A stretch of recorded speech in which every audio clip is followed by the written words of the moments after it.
أهلا وسهلا بكم. المرجو الاشتراك في قناتي فضلا وليس أمرا. غنبداو الفيديو ديالنا بواحد المزحة قام بها السيد ناصر بوريطة كيسول رئيس وزير خارجية الكوت ديفوار، كيقول له اعطونا السر كيفاش درتو حتى فزتو بكأس افريقيا.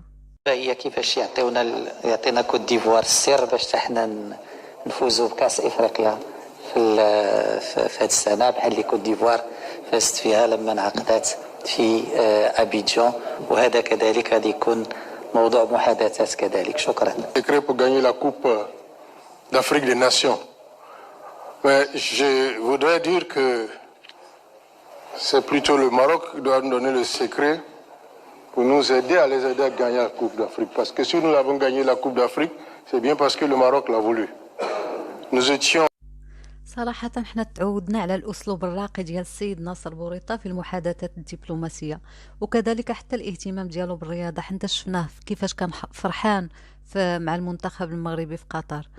أما الجواب ديال الضيف الإيفواري فكان جميل جدا، وكيعترف بالجميل ديال المغرب لكوت ديفوار. جاوبو وقال ليه المغرب هو اللي لازم يعطينا السر للفوز ديالنا حنا بكأس افريقيا، لاننا فزنا بكأس افريقيا وذلك لان المغرب اراد ذلك. دابا غادي ندوزو للعالم الاخر وغنشوفوا المدرب البلجيكي وهو مدرب ديال المنتخب ديال جنوب افريقيا اشنو قال على التجربه ديالو في الجزائر. Au pays de Nelson Mandela. L'Algérie était différent, je pense.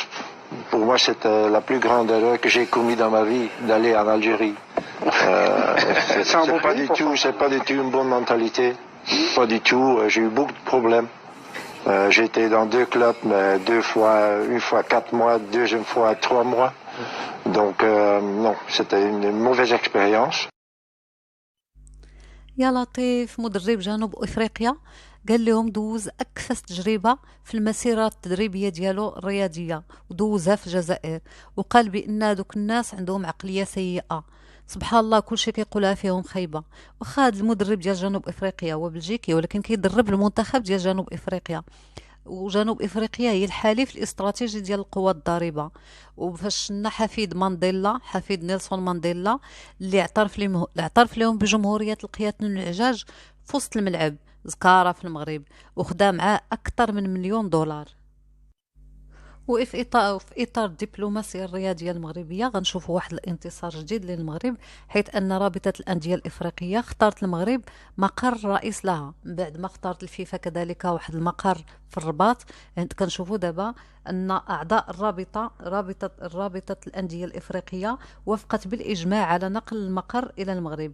علاش؟ لان المغرب دائما كان كيدعم المنتخبات وكيوفر لهم الملاعب والمرافق لكل المنتخبات اللي ما عندهاش الملاعب، حيت المغرب كيشوف بعيد باش يطول كرة القدم الافريقيه.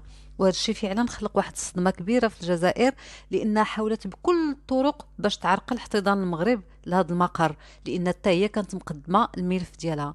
ومن بعد غادي يخرجوا الابواق ديال الاعلام الجزائري وغادي يقول لك الكولاسه والقجاع الى اخره.